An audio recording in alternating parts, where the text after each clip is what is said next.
On December 5, 1945, 5 U.S. Navy bombers left Florida on a routine training flight. Hours later, their leader no longer knew where they were. Radio operators heard confusion about position and compasses. Then all 5 aircraft disappeared. A rescue plane sent after them vanished too. Those 6 aircraft became the foundation of the Bermuda Triangle legend. But did one dangerous region really take them, or did separate disasters become one mystery only after the fact? The flight was designated Flight 19. Just after 2 in the afternoon, 5 TBM Avenger torpedo bombers took off from Naval Air Station Fort Lauderdale. 14 men were aboard. Their mission was not combat. It was a navigation and bombing exercise over the Atlantic and the Bahamas, the kind of flight Navy crews were expected to complete routinely. The man leading them was Lieutenant Charles Carroll Taylor. Taylor was not a novice. Navy records credit him with roughly 20,100 hours of flying time and combat experience in the Pacific. That fact later became one of the strongest ingredients in the legend. If an experienced pilot could become lost here, popular accounts implied, then perhaps ordinary explanations were not enough. Experience, however, does not eliminate the possibility of disorientation. Somewhere after the formation completed the bombing portion of the exercise, the flight began to lose confidence in its position. Surviving radio traffic indicates that Taylor believed his compasses were not functioning properly. More importantly, he appears to have formed the wrong idea about where the aircraft were. He seems to have thought the formation was over or near the Florida Keys. If that assumption was wrong, almost every decision that followed would be affected by it.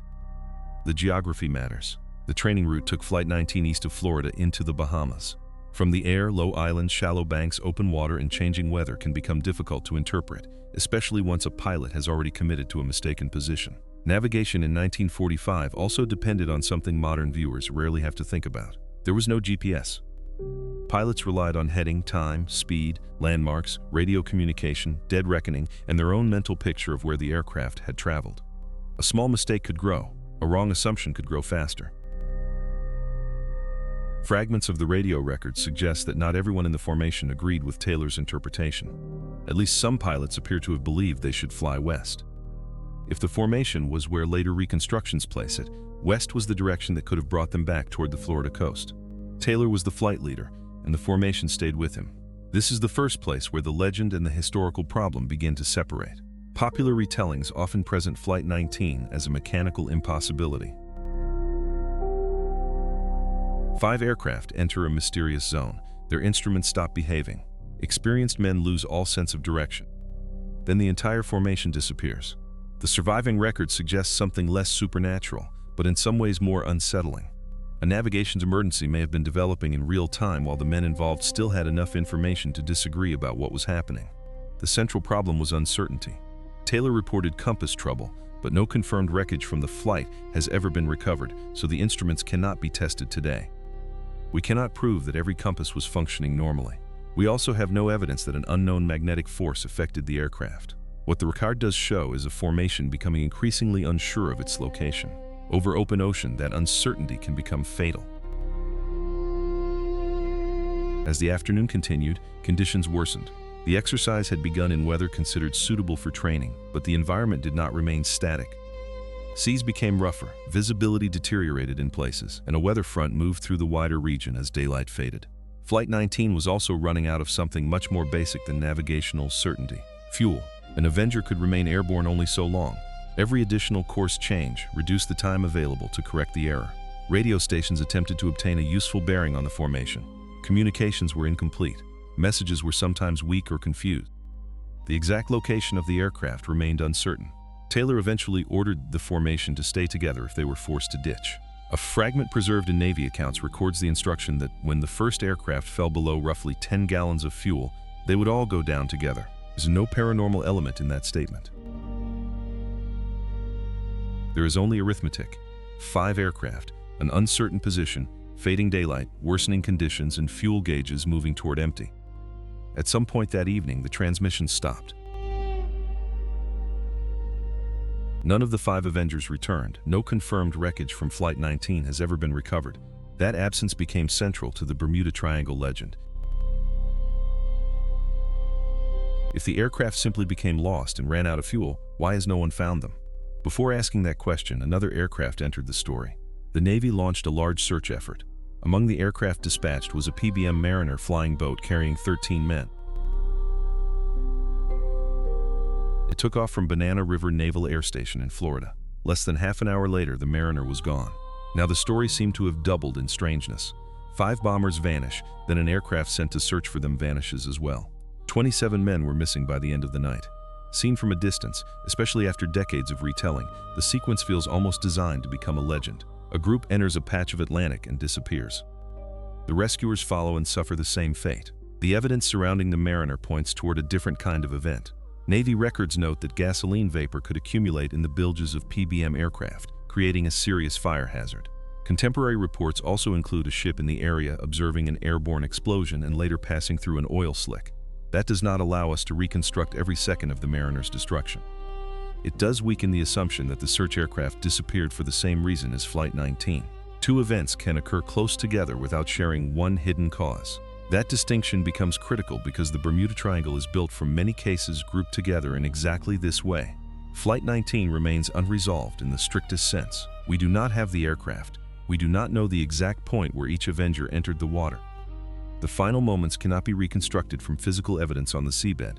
Yet unresolved does not mean evidence-free. The surviving record gives us a formation that became uncertain of its location, a leader struggling with navigation, deteriorating conditions, diminishing fuel, and an ocean large enough to hide the final result. The supernatural version begins with 5 aircraft that vanished impossibly. The historical version begins with something more specific. A flight got lost, and once that happened, every remaining option became worse. Flight 19 did not create the Bermuda Triangle by itself. In fact, when those aircraft disappeared in 1945, the famous triangle as we know it had not yet fully taken shape in popular culture. That came later. In 1964, writer Vincent Gaddis published an article that helped popularize the name Bermuda Triangle for a region of the Western Atlantic associated with unexplained losses. The phrase was memorable. More importantly, it gave scattered incidents something they had not previously possessed: a shared address. Once disappearances had a name and a place, they could be collected into a single story. The familiar version of the triangle is usually drawn between Florida, Bermuda, and Puerto Rico. Yet there is no official boundary recognized by the United States government, and different books and maps have drawn the region differently. That creates a problem before we investigate a single disappearance. If the boundary can move, then the list of cases can move with it. An aircraft lost near the Bahamas can be included. A vessel farther north can be included. Another loss outside one familiar drawing of the triangle can still appear in a book about it if the author believes it belongs there. The mystery does not begin with a fixed region and then ask what happened inside it. Historically, the process often worked in the opposite direction. A collection of strange stories helped define the region. That difference sounds small. Statistically, it is enormous. Suppose you draw a broad shape around a busy part of the Atlantic and begin collecting dramatic losses associated with it over many decades. The number will eventually become impressive. Ships sink, aircraft crash, storms develop, navigation fails, mechanical systems break, people make mistakes. Some wrecks are recovered, others are not. If only the losses are counted, the list can sound extraordinary. What the list cannot tell you is whether that region is actually more dangerous than comparable stretches of ocean. For that, you need a denominator. You need to know how much traffic passes through it. The waters between the southeastern United States, the Bahamas, Puerto Rico, Bermuda, and the wider Atlantic are not an isolated corner of the planet. They sit beside heavily traveled maritime and aviation routes linking North America with the Caribbean and routes continuing across the Atlantic. A place with more traffic has more opportunities for accidents. That is not an explanation for any individual disaster. It is a warning about how easily raw totals can mislead. The official position is important here. The U.S. Coast Guard has never treated the Bermuda Triangle as a uniquely dangerous supernatural zone. NOAA likewise states that there is no evidence mysterious disappearances occur there with greater frequency than in other large, heavily traveled areas of ocean. That does not tell us what happened to Flight 19. It does not solve a missing ship. It tells us something about the pattern connecting them. So far, no demonstrated statistical anomaly requires a single hidden cause. The deeper investigators went into the famous cases, the more unstable some of those stories became. One of the most important people to test the legend was Larry Couchet. Couchet was a librarian who became interested in the Bermuda Triangle during the height of its popularity in the 1970s. Instead of starting with theories about magnetic forces or unknown phenomena, he went backward. He checked the sources. Contemporary newspapers, weather information, official reports, shipping records, and accounts produced closer to the events themselves. That approach exposed a recurring problem. The famous version of an event was not always the version found in the earliest record. In some stories, severe weather had faded from later retellings. In others, the stated location changed. Events presented as happening inside the triangle could turn out to have occurred well beyond one commonly drawn boundary. Details copied from earlier books were repeated so many times that repetition itself began to look like confirmation. This is how a historical story can become harder to investigate with age rather than easier. A writer simplifies an incident. The next writer copies the simplified version. A third writer cites the second. Decades later, 5 books appear to agree, even though all 5 may lead back to the same mistake. Cauchy's work did not prove that every Bermuda Triangle case had been solved. It demonstrated that the collection itself had to be audited before anyone tried to explain it. That changed the nature of the investigation. Take weather. A disappearance described as occurring under clear skies creates one kind of problem. The same disappearance occurring in a documented storm creates another. The ship is still lost. The human tragedy is unchanged, yet the number of explanations we need has changed dramatically. The same is true for wreckage. Nothing was ever found sounds almost impossible until we ask what finding something in this part of the Atlantic actually requires. The Gulf Stream moves rapidly through the region. Floating debris does not remain above the point where a vessel or aircraft entered the water. Currents can move it far from the original location, while rescuers are still trying to establish where to search. Then there is depth. The Western Atlantic includes extremely deep water, and the Puerto Rico Trench reaches the greatest depths anywhere in the Atlantic Ocean. Not every triangle disappearance occurred over the trench. That distinction matters. The larger point is that the region includes enormous areas where a wreck can leave the surface and become extraordinarily difficult to locate, especially with the search technology available during much of the 20th century. The ocean is not a static crime scene. Wind moves debris, current moves debris, weather interrupts searches. An uncertain last known position expands the search area with every passing hour. Flight 19 demonstrates this brutally well. Searchers did not know the exact point where the formation ran out of fuel. They were trying to find aircraft whose location had already become uncertain before the final radio message. A search can be enormous and still miss 5 aircraft. This is why Without a Trace has to be handled carefully. It describes what investigators recovered. It does not by itself describe what caused the loss. The distinction strips away one of the strongest emotional arguments in the Bermuda Triangle story. It also creates another problem. Once exaggerated cases, boundaries, weather omissions, and the difficulty of ocean searches are accounted for, we might expect the entire legend to collapse. It does not. There are still cases where the original evidence leaves us with no confirmed answer. And one of them is much harder to dismiss than Flight 19. 27 years before those Avengers disappeared, a U.S. Navy ship left Barbados carrying hundreds of people. She was more than 500 feet long. She had radio equipment. She was traveling toward the American East Coast. She never arrived. The USS Cyclops disappeared in March 1918. Cyclops was a naval collier, a ship built to carry fuel and material for the fleet. On her final voyage, she was transporting manganese ore from Brazil toward the United States. There were 306 people aboard. After stopping in Barbados, Cyclops headed north for Baltimore. Then she vanished. No confirmed distress call was received, no wreck was found, no bodies were recovered. For the U.S. Navy, it became the largest loss of life not directly involving combat in its history. That makes Cyclops different from many of the weaker stories associated with the Bermuda Triangle. There is no need to exaggerate it. The disappearance is already difficult enough. The ship was large, heavily loaded, carrying hundreds of people, and traveling along an ocean route used by other vessels. More than a century later, there is still no confirmed physical evidence showing exactly how it was lost. That uncertainty has produced several hypotheses. Some focus on the cargo. Cyclops was carrying manganese ore, and investigators have considered whether cargo distribution or movement could have affected the ship's stability. Others have pointed to the vessel itself. Cyclops had experienced mechanical problems during its service. Structural failure has been proposed as another possibility, especially if heavy seas placed unusual stress on the hull. Weather has also been considered.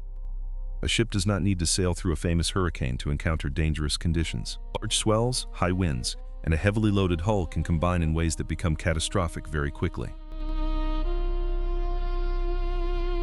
There were even suspicions of enemy action. This was 1918. The First World War was still underway. Could a German submarine have sunk her? No confirmed evidence established that. German records did not produce a clear answer, and no wreck has been located to settle the question. The historical position remains frustratingly simple, cause unknown. That phrase gives legends room to grow. It is not, however, a conclusion. It is a description of missing evidence. There may have been a structural failure. There may have been a stability problem. The ship may have encountered dangerous conditions. More than one factor may have acted at the same time. What the record does not allow us to do is move from "we do not know" to "therefore one mysterious force was responsible." That leap is the central weakness in the Bermuda Triangle idea. Individual cases are often genuinely incomplete. The legend treats incompleteness as connection. Cyclops vanished, Flight 19 vanished, other vessels disappeared. Other aircraft were lost. Therefore, the story suggests they must belong to the same phenomenon. The evidence does not require that. In fact, the more carefully the famous cases are examined, the less alike many of them become. Flight 19 looks like a navigation emergency that worsened until fuel became critical. The missing Mariner search aircraft may have been destroyed by an onboard fire or explosion. Cyclops was a heavily loaded ship lost under circumstances we still cannot reconstruct. Different machines, different years, different conditions, different likely mechanisms. What makes them look similar is the final result. They disappeared. That is not enough to prove a common cause. This is where the Bermuda Triangle becomes a statistical problem as much as a historical one. Human beings are extremely good at noticing clusters. Sometimes that ability saves us. If several machines fail after the same component is installed, a cluster can reveal a defect. If patients develop the same unusual symptoms after the same exposure, a cluster can identify a real hazard. A cluster is meaningful only when the cases genuinely belong together. If the category is built after the events happen, the pattern can be created by selection. Collect unusual disappearances from a broad and flexible section of ocean over many decades. Include cases near the boundary when they help the story. Ignore ordinary voyages. Emphasize losses with no wreckage. Give less attention to incidents with obvious causes. Repeat the most dramatic examples. After enough time, the collection begins to feel like evidence of something. Yet the apparent pattern may depend on which cases were selected in the first place. That is why the missing denominator matters. How many aircraft crossed the region safely? How many ships completed the same routes without incident? How many disappearances occurred in comparable regions with similar traffic and weather? Without those questions, a famous total tells us very little. Official agencies that actually operate in these waters have never treated the Bermuda Triangle as a uniquely hazardous zone requiring special rules. That does not make the ocean safe. The Western Atlantic can be dangerous for ordinary reasons. Tropical storms can intensify quickly. Hurricanes cross the region. Thunderstorms can reduce visibility. Waves can become severe. Currents can move debris. Navigation errors can become fatal far from land. Mechanical failures that would be survivable near a coastline can become catastrophic in open water. The Gulf Stream makes the search problem harder. It is not simply a body of water sitting still between Florida and Bermuda. It is part of a powerful current system moving northward along the Western Atlantic. Floating wreckage can drift away from an accident site. Searchers may begin with an uncertain last known position, then find that wind and current have already redistributed whatever remained on the surface. That matters enormously in older cases. During much of the 20th century, search crews did not have satellite tracking, modern oceanographic models, precision emergency beacons, or the deep-sea imaging systems available today. Airships could go down beyond visual range of land. A ship could founder at night. The initial search area could already be wrong. If nothing floated long enough to be seen, the sea could erase the surface evidence quickly. Below that surface, the search became even more difficult. Large parts of the Atlantic are extremely deep. The Puerto Rico Trench, along the broader southern region associated with many Bermuda Triangle maps, contains the deepest water in the Atlantic Ocean. That does not mean every missing vessel lies in the trench. Its importance is more general.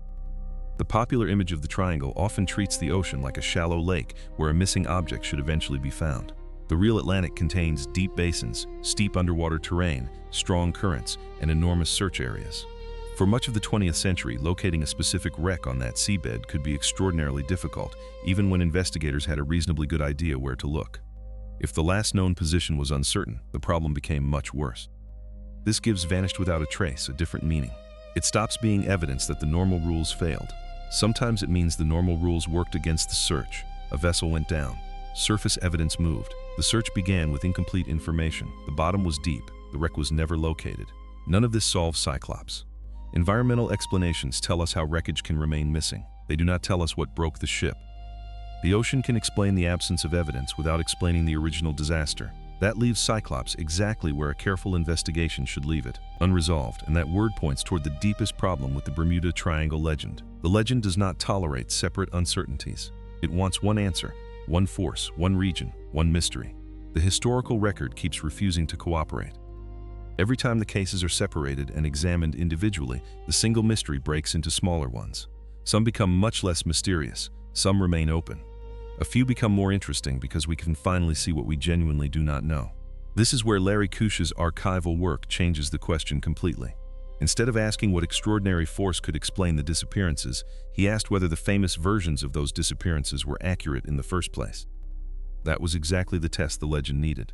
Kusha compared later accounts with contemporary newspapers, official reports, weather records, and other documentation produced closer to the events themselves.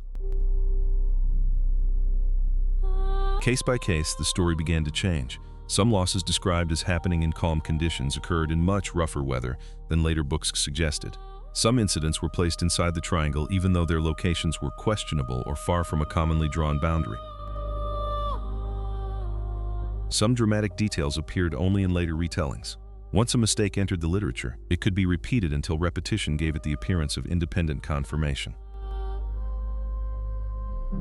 That is a basic problem in historical research. A claim does not become stronger simply because many later writers repeat it. If they ultimately copied the same early source, there is still only one source. If that source was wrong, the error multiplies faster than the evidence. The central mystery has now changed. The question is no longer, what single force caused all of these disappearances? The better question is, why did anyone think these disappearances shared a single cause? The answer is partly geography. The triangle was flexible enough to absorb cases. It is partly selection. Unusual losses were remembered while safe journeys were invisible. It is partly the ocean itself.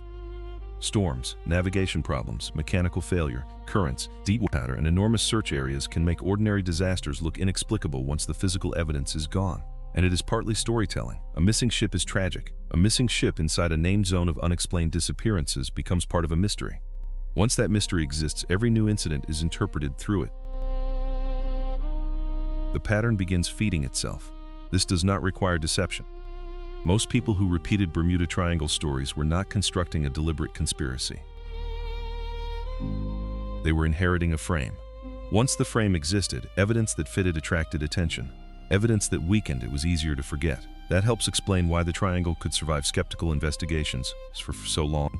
Debunking one case never destroyed the larger story. If a missing aircraft turned out to have encountered bad weather, another case remained. If one ship was found outside the supposed boundary, another could replace it. If an allegedly impossible navigation event had a plausible explanation, the legend moved to the next unresolved file. The category was broad enough to survive the loss of individual examples, and there will always be unresolved files. That is the part a purely skeptical explanation can miss. The Atlantic has taken ships and aircraft whose final moments were never documented. Some sank too quickly for a distress call. Some were lost before modern tracking systems existed. Some went down in places where the wreckage has never been found. Some may eventually be located. Others may remain missing permanently. Cyclops belongs in that final category, at least for now. No confirmed wreck means no hull to inspect. No hull means no way to test competing structural explanations directly. There is no final sequence of events that can be reconstructed with confidence. The disappearance remains open. Flight 19 is different. We have more information. We have radio transmissions. We have evidence of navigational confusion. We know the aircraft had finite fuel. We know conditions worsened. A conventional sequence explains much of what happened. Without the wreckage, the final location and exact circumstances of the ditching remain uncertain. That is a real historical mystery. It does not need a paranormal one placed on top of it. The distinction matters because unexplained is often treated as though it means incompatible with ordinary causes. Those are not the same thing. An event can remain unexplained because the evidence required to distinguish between ordinary possibilities no longer exists. If a ship disappears and leaves no wreck, investigators may be unable to determine whether the initiating event was structural failure, instability, weather, or some combination. The absence of a final answer does not make every explanation equally likely. It certainly does not prove that multiple disappearances separated by decades were produced by one hidden mechanism. That is what remains after the triangle is examined closely. Not a solved list, a separated list. Different accidents return to their own histories. Flight 19 becomes a navigation disaster with unresolved final details. The missing mariner becomes a probable onboard catastrophe rather than a second aircraft swallowed by the same force. Cyclops becomes an unsolved maritime loss from 1918. Other cases return to storms, mechanical failures, inaccurate positions, or incomplete records. The single pattern becomes weaker as the individual stories become clearer. The Bermuda Triangle does contain mysteries, it just does not appear to contain one mystery. For the supernatural version to work, the disappearances need to behave like evidence of the same phenomenon. They need an unusual geographic concentration. They need causes that consistently resist ordinary explanation. They need a boundary that means something. They need a pattern stronger than what we would expect from busy ocean routes, dangerous weather, human error, mechanical failure, and incomplete historical records. So far, that evidence has not appeared. Official agencies do not recognize the region as an exceptional hazard. The boundary itself is informal. Many famous cases become less mysterious when contemporary records are restored. The cases that remain unexplained do not converge on one common mechanism. The most defensible conclusion is therefore narrower than either side of the popular argument usually wants. There is no good evidence that the Bermuda Triangle is a single anomalous phenomenon. There are good reasons some individual disappearances remain unresolved. Both statements can be true at the same time. That leaves us back over the Atlantic on December 5, 1945. 5 Avengers are somewhere east of Florida. Their leader is uncertain of his position. Other pilots appear to doubt the course. The light is fading. The weather is worsening. Fuel is disappearing minute by minute. Then the radio goes quiet. For decades, that silence became evidence of a place where the normal rules were said to fail. The surviving records suggest something else. Aircraft still needed fuel. Navigation errors still had consequences. Weather still changed. The ocean was still large enough to hide the final evidence. What history lost was not necessarily an explanation beyond nature. It lost the last pieces of information needed to reconstruct exactly how the disaster ended. There is an important difference between those two things. The Bermuda Triangle became famous because separate unknowns were joined into one enormous question. Once the records are separated again, most of that enormous question disappears. What remains is smaller, more specific, and more honest. A handful of ships and aircraft whose final moments are still missing from the historical record. That may be less spectacular than a supernatural triangle in the Atlantic. But it is also much closer to what the evidence can actually support. And the truth leaves us with a harder kind of mystery. Not what impossible force took them. What happened in the final minutes we may never be able to recover.